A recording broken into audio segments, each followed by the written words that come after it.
Will the judge be mad? Also, resurfaced video is showing Blake Lively really stole that cut from Justin Baldoni and Sony.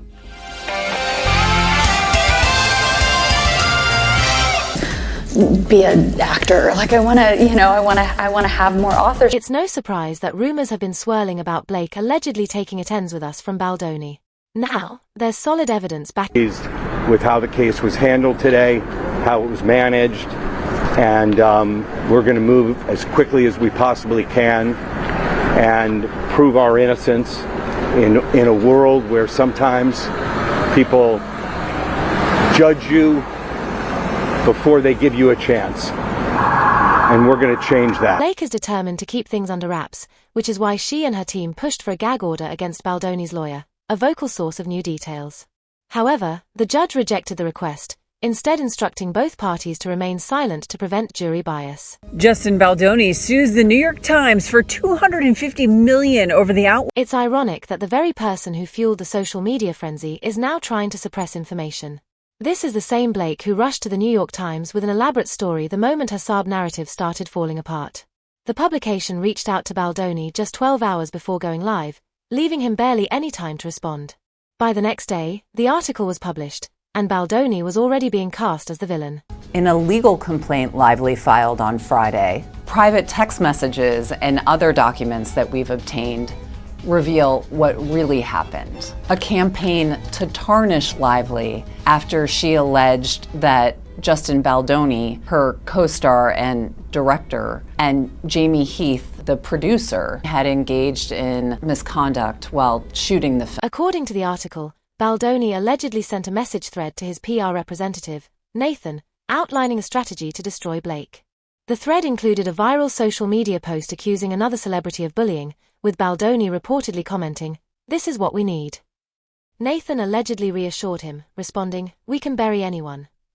Once Baldoni shared his intentions, Nathan supposedly sprang into action, hiring contractors to flood social media with narratives framing Blake as the villain. Allegedly, Nathan insisted that everything remain untraceable.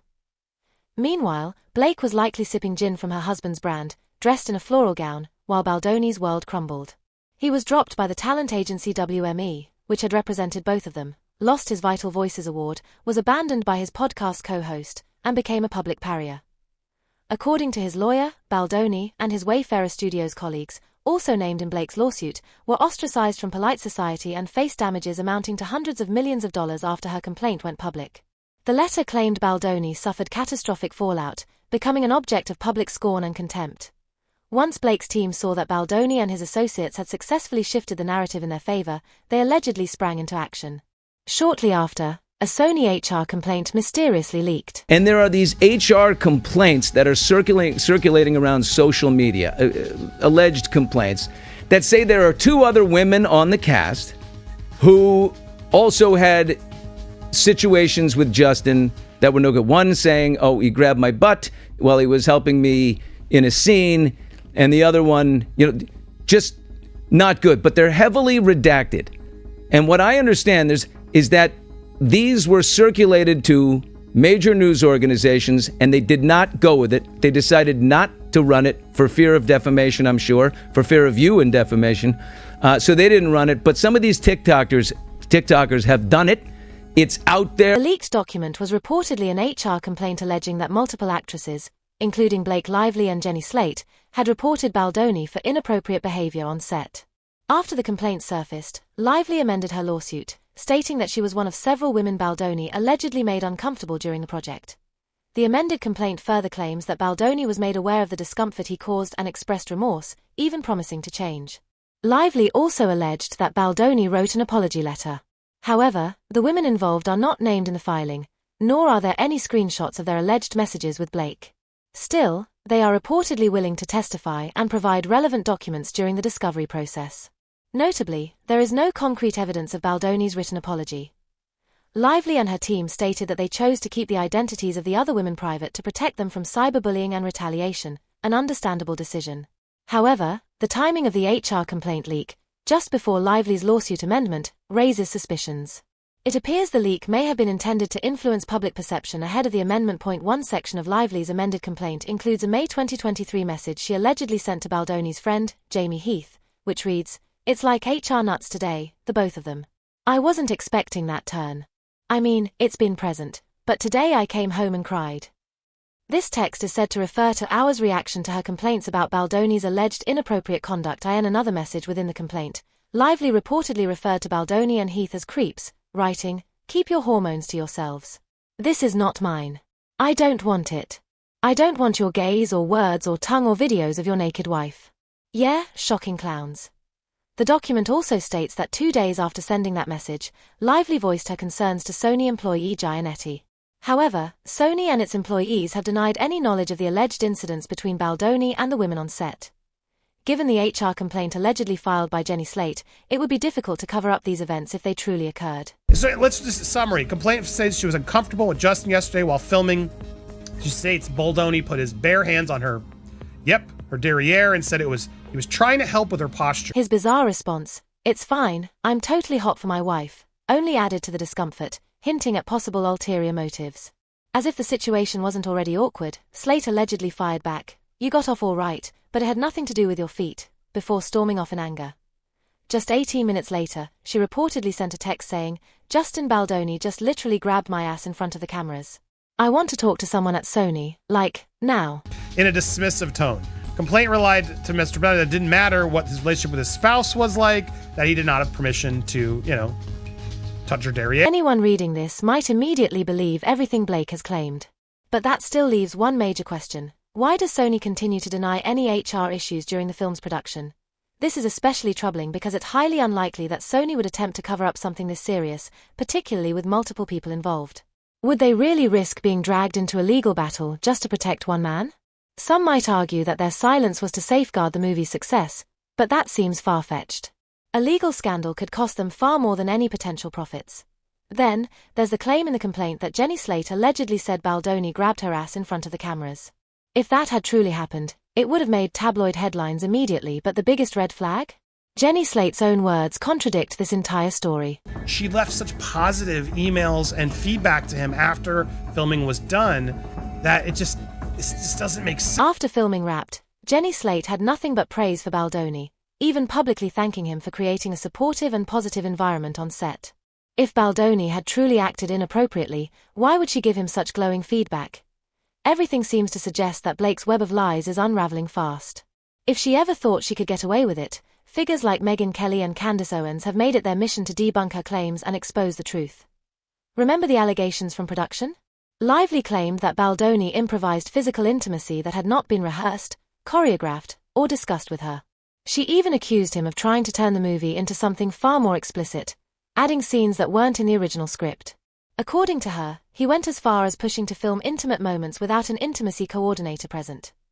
After raising concerns about Baldoni's alleged behavior, the studio reportedly assured her that safeguards would be put in place to protect her and that there would be no retaliation for speaking out.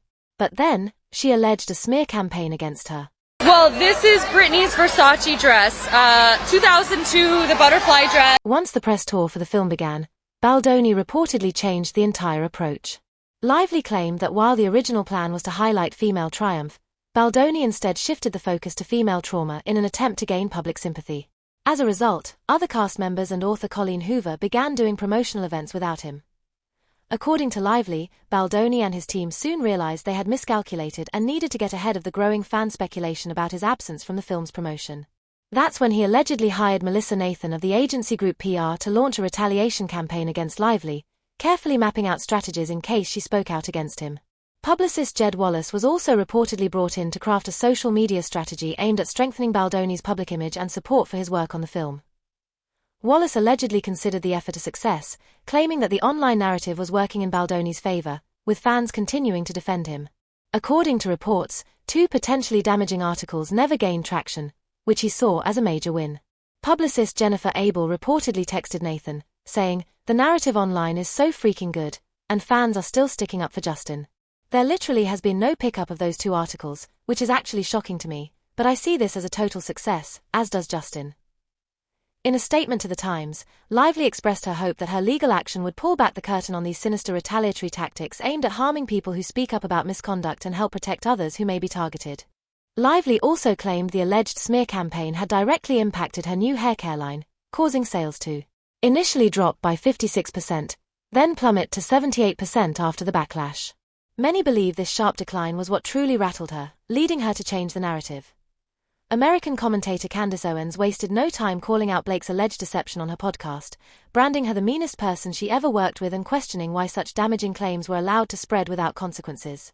Owens went even further, alleging that Blake and Ryan's team had been secretly distributing defamatory articles to various media outlets disguised as HR complaints, hoping journalists would publish damaging content about Baldoni. So I became aware a couple of weeks ago that somebody in Blake Lively's camp was shopping around what they claimed to be HR complaints to various tabloids and publications, namely TMZ, Daily Mail, and the New York. According to Owens, this was yet another desperate attempt by Blake to tarnish her director and co-star's reputation.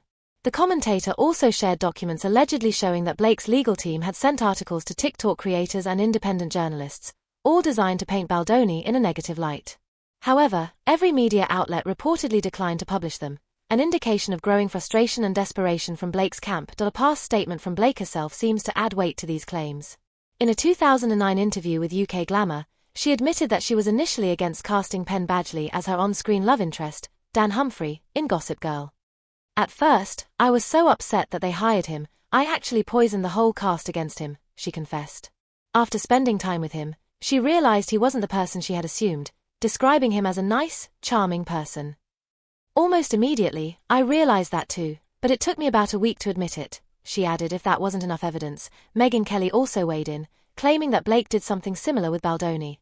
According to Kelly, this entire controversy stemmed from a power struggle, with Blake using her influence to take control of the film. She allegedly forced Baldoni out of the editing process and reshaped the movie to fit her own vision. The situation became so extreme that Baldoni was reportedly not even allowed to see the final cut before its release.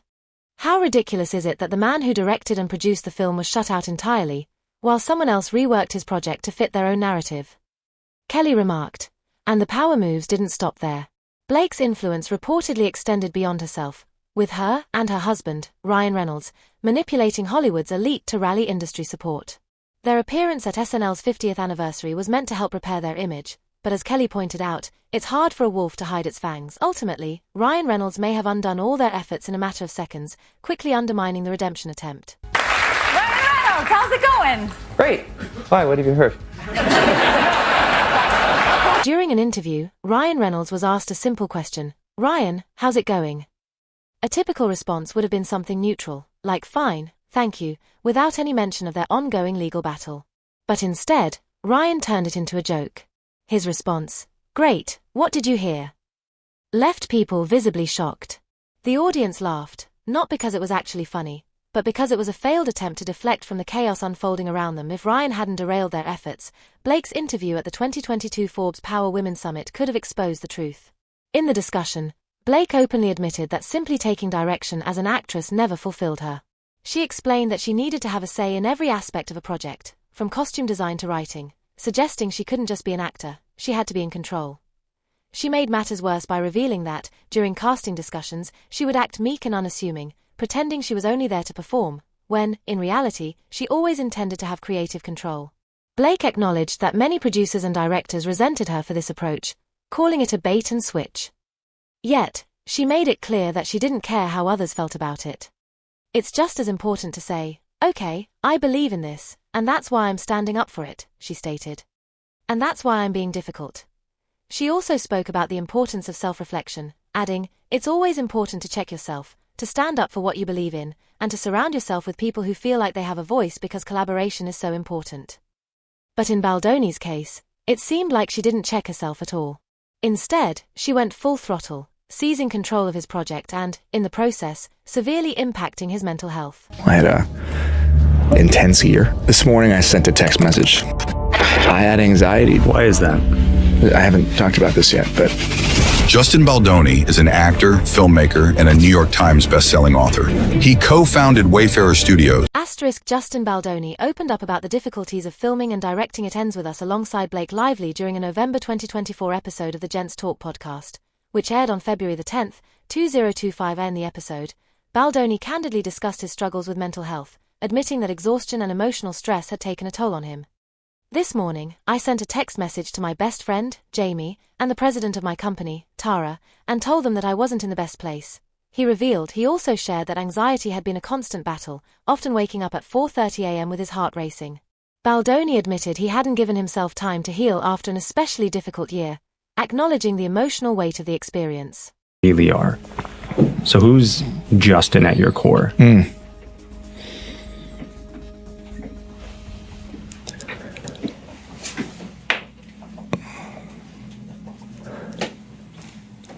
This morning I sent a text message to my best friend Jamie and the president of my company, Tara. And I told them that I wasn't in the best place. I told them that I was exhausted.